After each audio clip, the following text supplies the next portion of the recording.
Envié ya una carta al rey de España y otra carta al Papa para que se haga un relato de agravios y se pida perdón a los pueblos originarios por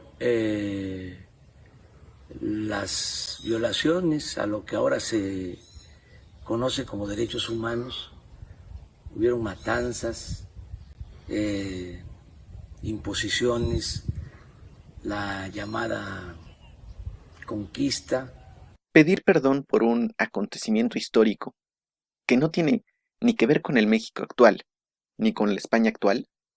En esta ocasión te quiero compartir una razón histórica de por qué nos enseñaron a renegar de nuestra herencia española y ver dicha herencia como un grupo de ideas colonizantes que solo destruyeron y masacraron a las grandes culturas de la náhuatl. Soy un caballero águila, soy guerrero del amor, soy de pura sangre azteca, soy guerrero del amor. El siglo XIX en México representó la centuría que formó a la nación, a los ideales y la política que fue heredada al siglo XX e incluso hasta nuestros días.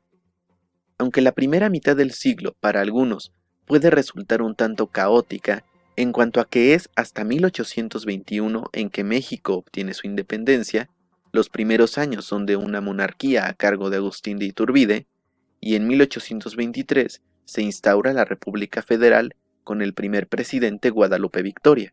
Bajo los ideales de la nueva república, es como el gobierno mexicano intentó crear una forma de diferenciarse del resto del mundo, de construir una idea de nación.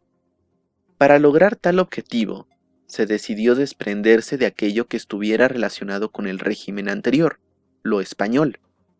Lo único en lo que encontraron donde reflejarse fue lo anterior a lo español, lo indígena. Así que el objetivo se convirtió en mostrar al mundo que México, sin su herencia española, podía seguir siendo un lugar de cultura. Aunque hay que resaltar que la herencia indígena la adoptaron las élites de la sociedad republicana, los mestizos y los criollos. Ellos buscaron en el pasado enaltecer al naciente país, pero despotricaron de su presente al ignorar al indio vivo. Lo veían como un otro que no tenía ningún lazo con aquellas grandes culturas que levantaron las ruinas de Palenque o Teotihuacán. El indio vivo fue tema de las artes y el folclor popular. Poco o nada se aventuraron a comparar al vivo y al muerto. El tema de qué había en México antes de lo español no era nuevo.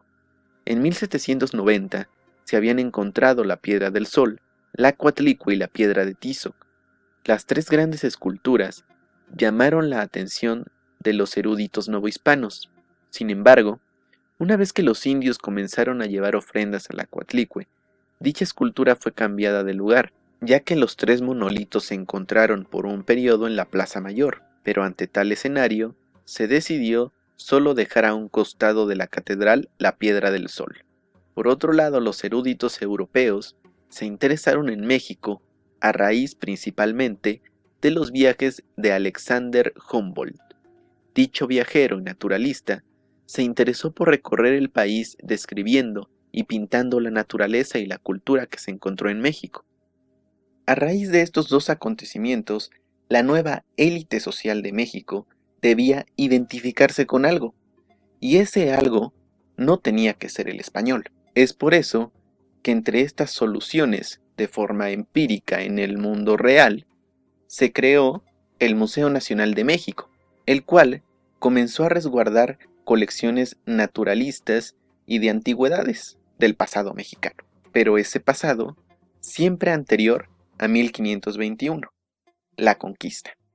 Así es como los periódicos de la época como el Iris o el Museo Mexicano se empeñaron en compartir la idea de que como mexicano había que identificarse con lo prehispánico, que eran culturas tan o más refinadas de lo que era Europa, con un gran conocimiento en medicina, astronomía, arquitectura, y para la época, la literatura también funcionó para expresar tal ideal, como por ejemplo, la obra de Netzula, publicada en el periódico Año Viejo en 1837, escrita por el poeta cubano José María Lacunza, y cuenta una historia ambientada en época prehispánica, pero con toda una serie de escenarios sociales y morales heredados de la población europea de la época.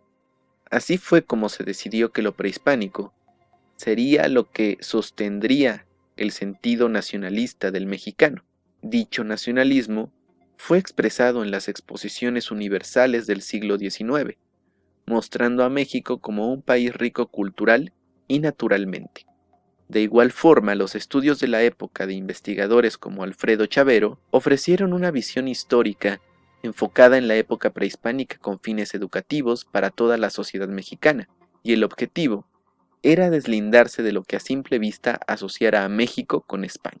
Aunque hay que destacar que algunos grupos en México aún conservan tradiciones de lo que podríamos llamar cultura prehispánica, es un hecho que a lo largo de 500 años ha existido el sincretismo y un mestizaje. Así que los mexicanos de hoy en día no somos ni prehispánicos ni españoles, somos una mezcla de culturas, como cualquier otra sociedad del mundo globalizado.